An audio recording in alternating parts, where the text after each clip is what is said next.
Добър ден, уважаеми зрители! Аз съм ваша Маша, вашата лична пауза след запетаята в сложно съставно изречение. Много сложно. След огромния успех, който... Да. Някой яд в сладоледа. Виж. Дупка.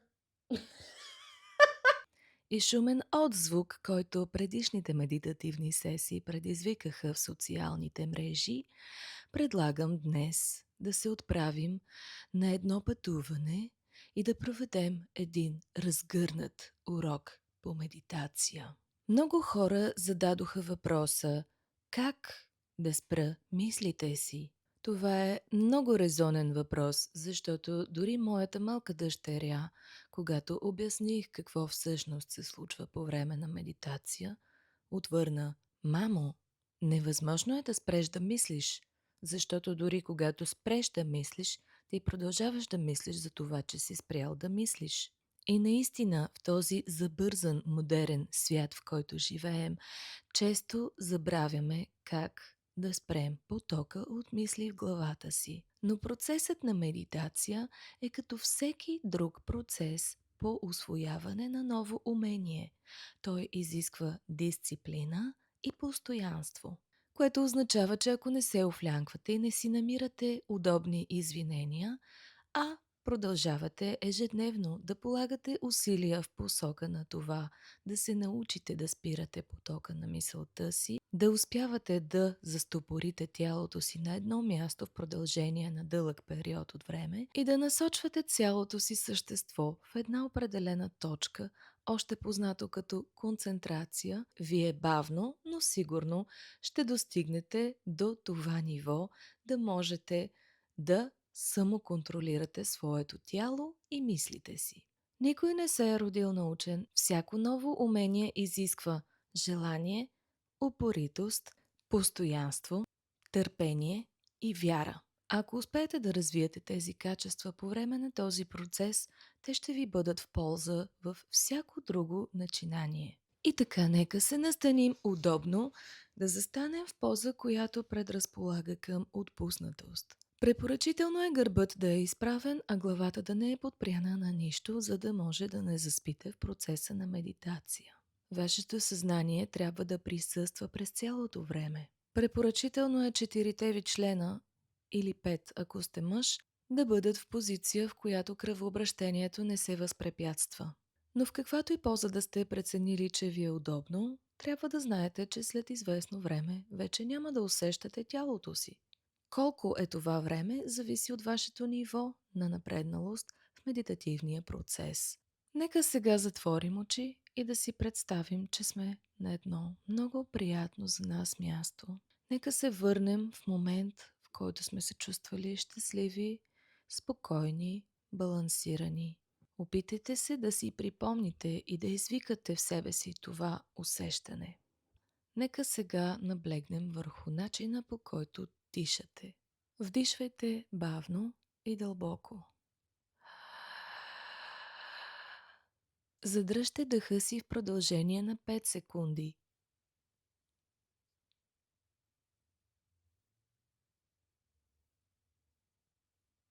И издишайте бавно в продължение на поне 10 секунди.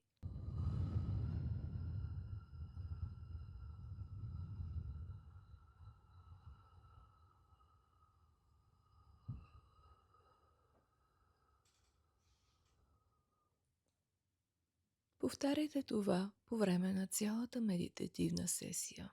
Равномерното дишане с броене помага на вашия мозък да се концентрира само върху тази задача и да спре да мисли за други задачи, поне от части. Нека сега се опитаме да се концентрираме върху физическите усещания на тялото. Започваме с главата. Усетете кожата на главата си и корените на всеки косъм. Концентрирайте мисълта си върху усещанията на вашите уши. Какво усещат те? Какво усеща вашето лице? Изберете произволна точка от лицето си и се опитайте да обработите информацията, която тя изпраща на вашия мозък като усещане. Нека сега се спуснем надолу по шията, раменете, горните части на ръцете, лактите, китките, дланите, върховете на вашите пръсти. Какво усеща всяка част от тях? Какво усещат вашите гърди, корем? Какво усеща тилът ви? Какво усеща вашият гръб, кръст? Как се чувстват вашите седалищни части, а интимните органи? А как се чувстват вашите бедра, колене, пръстци, пети, ходила, глезени, пръсти на краката? Нека сега усетим тялото си в цялост. Нека почувстваме въздуха, с който то граничи. Нека усетим пространството в помещението, на което се намираме. Цялата заобикаляща ни атмосфера. А сега да си представим пространството, което ни заобикаля на 1 километър, или 10 километра, или 10 000 километра. Нека усетим цялата планета, която се намира в момента под нашите седалищни части. И да почувстваме, че сме една малка елементарна частица от огромния космос. Почувствайте се като елементарна частица. На 3. 1, 2, 3. Вие сте елементарна частица. И нищо от това, което се случва в момента в живота ви, няма да има абсолютно никакво значение, тъй като вие ще умрете. Вашият земен живот приключва само в материалния свят. Душата ви е вечна.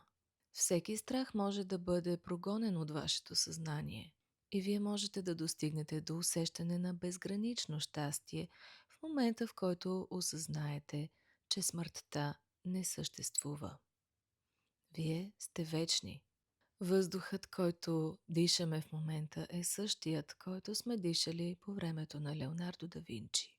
Водата, която пием, а след това отделяме, е същата, която е пила Мария Кюри. Цялото ни съществуване тук е резултат от една сложна поредица от...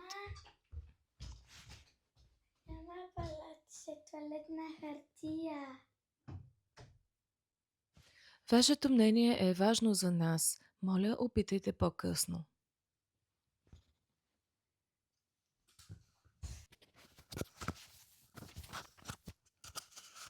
Нашето съществуване в този момент тук е резултат от поредица от случайни срещи на наши предци. Представете си какъв шанс имаме изобщо да бъдем живи в тези тела. Кажете благодаря. И след като вече леко сме се поотпуснали, нека се концентрираме на това какво в нашето тяло не е наред. Има ли нещо, което ни причинява болка или дискомфорт? Има ли част от тялото, която усещаме по-стегната заради стрес, например? Нека сега се опитаме да се концентрираме само върху тази болка. Да си представим, че на всяко вдишване Виж какво съм нарисувал. вие извличате струпването на този дискомфорт или болка от вашето тяло и като една прахосмукачка ги изсмуквате нагоре. В момента, в който издишвате, те излизат заедно с вашия въздух и се разсейват в космоса. Повторете това няколко пъти и след това допуснете, че на всяко вдишване във вас се влива една нова, светла и чиста енергия, която е изпълнена с мир, спокойствие, добрина и благодарност. След няколко вдишвания ще се почувствате като едно голямо, светещо кълбо любов. Вече не сте просто една обикновена елементарна частица. Вие сте една безсмъртна елементарна частица, заредена с любов и светлина. Изчистете всякаква мисъл. Дишайте, бройте и мислете за светлината. Вие сте това, което сте. Няма необходимост да давате обяснения или извинения на когото и да било за това, което сте. Вие сте достатъчни, такива, каквито сте. Природата ви е създала прекрасни, както всичко друго, което природата създава.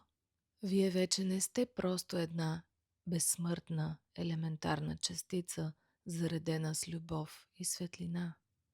Вие сте една прекрасна, безсмъртна, елементарна частица, заредена с любов и светлина. Доверете се на процеса. Всичко е такова, каквото трябва да бъде, и колкото и да не ви се вярва в определени моменти, това, което се случва, е най-доброто за вас. Всяка трудност носи след себе си уроци. Всяка спънка на пътя ви учи да ставате след това, да изтупвате праха от себе си и да продължавате напред с гордо вдигната глава. Оставете се на медитативния процес колкото дълго е необходимо. Препоръчвам ви да го правите колкото може по-дълго. Например, половин, 1, 2 часа. Особено в началото, докато се учите да контролирате вашите мисли и тяло. Достигането до ниво на дълбока медитация ви позволява да откриете нови възможности за съзнанието си. Но за това ще поговорим следващия път. Паузата след запетаята приключи. Сега е време да се завърнем към сложното и съставното. До нови срещи!